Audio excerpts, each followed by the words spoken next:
Yes, people, welcome to Man Knows Football. You're here with myself, Guni, straight after the disappointing result that we saw at Stamford Bridge today. Chelsea hosted Fulham at Stamford Bridge in the Premier League. First time back after 2 weeks. With the brand new signings, there was a massive feeling of excitement all around the stadium, with the fans looking forward to watch this game, seeing Enzo Fernandez play for the first time, Mudryk with his Stamford Bridge debut, Madueke with his Stamford Bridge debut. We felt positive today. Me personally, I felt that we could have got 3 points today, but obviously, before we get into the content, make sure you do these things for me. Smash up that subscribe button, get us up to 20k. We're on that road to 20k now. Also, hit that like button, leave your thoughts down there in the comments. If you want to donate to the channel, hit that join button or hit that super thanks. Let's get straight into it. Chelsea 0, Fulham 0 in what was an absolute ball draw. It was a complete, shocking stuff. But before I get into the preview, I just want to rewind back to the beginning of the season and throughout this season on what I said and what I continue to stand on.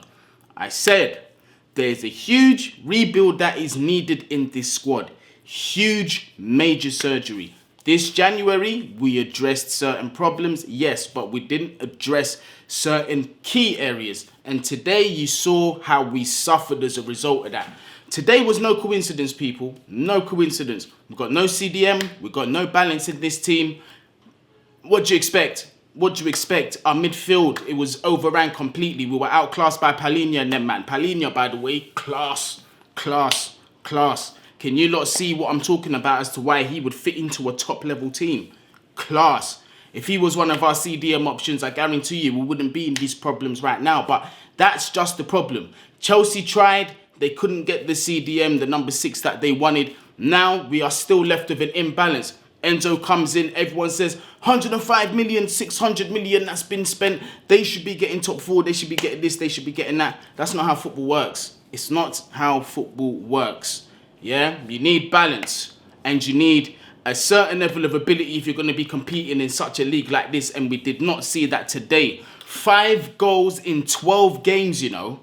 5 goals in 12 games we scored as Chelsea Football Club. That is not good enough. However, my expectations at the beginning of the season, once again, I'd be very surprised if we got top 4. I still expect us to fight for it, but I'd be very surprised if we got it. I'd be very surprised if we won any sort of cup. To me, the season is a write-off. I continue that way. Let's use this in a productive way and start using players that have a future at this club. Let's start implementing a style of football with what we've got. I understand Graham Potter is still dealing with certain players out. He's still dealing with players that are coming back from injuries that are still trying to get fresh to play football. There is context to this. However, Potter is not completely absolved. Some of his substitutions, even some of his choices in the lineup for me were very questionable given the form of certain players. Mason Mount and Conor Gallagher as the 2 number 8s, for example. Today, yet again, poor performance from both of them. One thing we know the 2 of them have is that they've got the energy for days to be pressing non-stop. Listen, they didn't do enough of that today for me. We weren't winning the ball high up the pitch often enough. We weren't really turning over and creating counter-attacks that way. It just wasn't happening. It wasn't happening. So really and truly, what were these men there for? What were they there for? Yeah, a lot of people would defend Mason Mount to the hilt, but everything is a meritocracy in football. You should be earning your place. Those 2 have been stinking out the place, more so Mason Mount than Conor Gallagher. Them 2 have been stinking out the place, to be fair. Got to give others opportunities there. I'm not sure what's going on with Kovacic. Ruben, I know, is coming back fresh from injury. Chukwuemeka, I'm not sure what's going on there. But Graham, if there are other options available in that midfield, we need to start making choices. Enzo Fernandez today on his debut, I was impressed with what I saw from him, from the role he was asked to play. That is key what I'm saying to you. Enzo was tasked to be that deepest sitting midfielder, to be receiving the ball from the goalkeeper, receiving the ball from the centre-backs, to be advancing the ball forward to the number 8s or to the attackers. Yeah? I felt that he'd done his job. I thought in the first half in particular, he opened up the game several times and showed that intelligence that we missed. But if there's one thing that I've been saying about Enzo Fernandez, Don't expect to see the best of this guy until he has got an adequate partner next to him that will give him the freedom to influence the game in all phases of play. Unfortunately, today he wasn't really able to do that as much as he usually does, as much as he wants to. We have seen some snippets, a beautiful ball over the top for, I believe it was Kai Havertz, who tried to lob the goalkeeper, but it was cleared off the line. Unlucky, actually. It was a very decent effort from Kai Havertz. I've got to give him that. But Enzo needs to be able to roam up and down that pitch in all thirds of the pitch where he is most effective. And for him to do that, he needs a dedicated number 6. The 2 number 8s in front of him let him down. Anytime he was able to turn, give them the ball quickly, they would either lose the ball, play the ball backwards, or they would take too long in possession. Therefore, the opportunity, the counter-attacking opportunity, was out of the window. We can't keep having this. We have to have honest conversations, and that's what's going to be had over here. Biases out the window. I've told you lot many times, loyalty tax in football, especially in this era, will kill you. Finish you. Done. Yeah?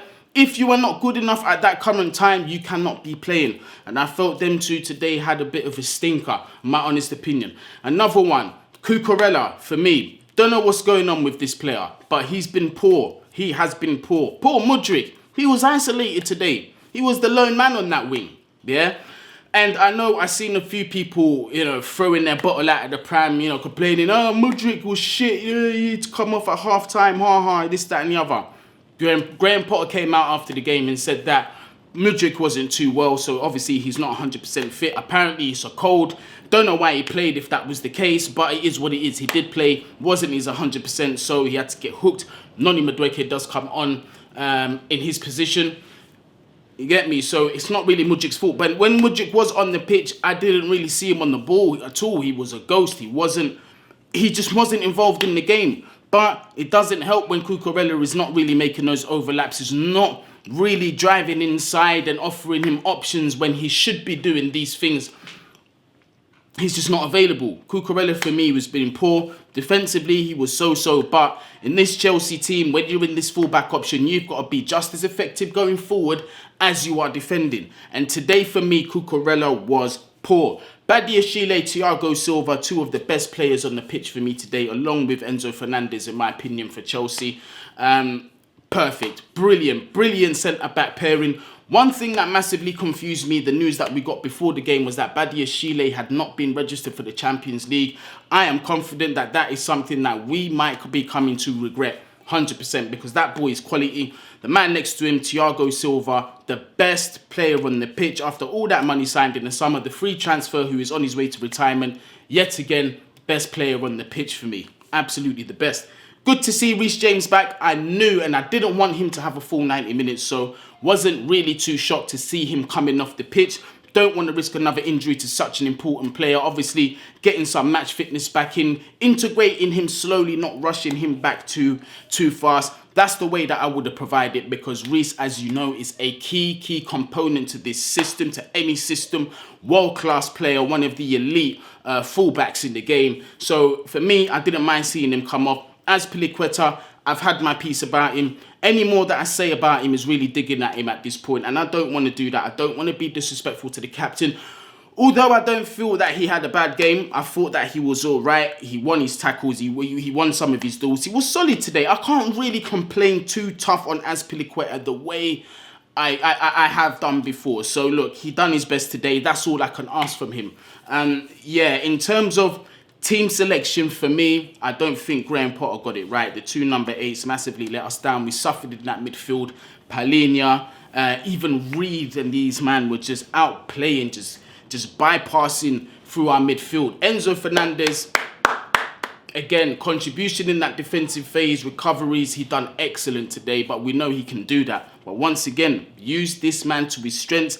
That's going to happen in the summer, or when Zakaria comes back from injury. Perhaps we're going to see him a little bit more advanced up the pitch, creating a lot more chances with his range of passing like we saw today. Excellent weight of pass, balls over the top as well. Good vision, like I've been telling you. Yeah, in comparison to the other 2 in front of him, he was just, you can see it. The signs are there, but we just need an upgrade in quality in that midfield. Fulham today, I thought that they done well. I thought they were resilient. Midfield, in the middle of that park, they definitely got the better of us. I thought Palhinha was fantastic for them. I thought Tete as well, defending for them, was excellent for them as well.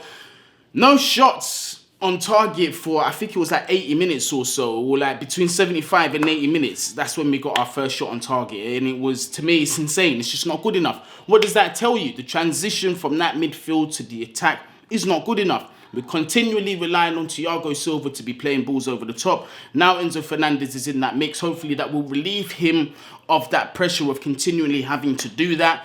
But it's still, we're suffering. We are still suffering. As you lot can see, there is a huge rebuild that is still needed. Ignore the price tag of what we have spent so far. Some people say it can't be ignored. This is madness. This is madness. This is football. Money does not give you the divine right to go from a crap team to a great team overnight. It doesn't. Yeah, players have to come in. Players have to adapt. Philosophies have to be made. Undesirable players need to go out of the door. Desirable players need to come in. Yeah, that's when you're going to start to see the best of this manager. This is why I've been saying from the beginning of the season. For me, Graham Potter has got immunity. Just don't get us anywhere near that relegation zone. Until then, the immunity is there because for me, I've said, regardless of manager that comes in, I don't see them doing much better. Would we be 10th, potentially 12th by Sunday under another manager? Not really, but would we be in a better off position, in my opinion? Not by much, not by much. So for me, it says the problem is with the team. Let this surgical rebuild continue, and I promise we're going to start to see things flourish. This isn't me definitively saying that Graham Potter is the right man for the long period of time, for the however many years he's got left on his contract. That still remains to be seen. My critical judgment will come from next season. As of now, I'm looking at it as if we somehow get close to top 4 or get into top 4, that is a massive bonus. But for me, I'm going to keep it consistent.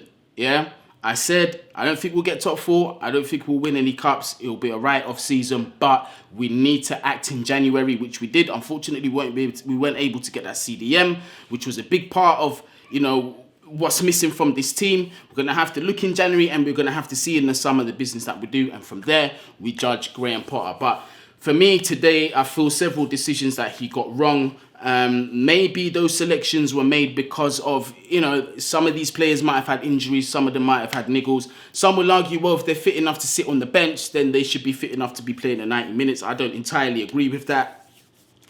But yeah, shabby. Willian, good game, came to the bridge. It was like he never left home. I felt he had a good time on that wing, man. He was all right. One of the better players for them. One of the better players for Fulham. Should we have got 3 points today?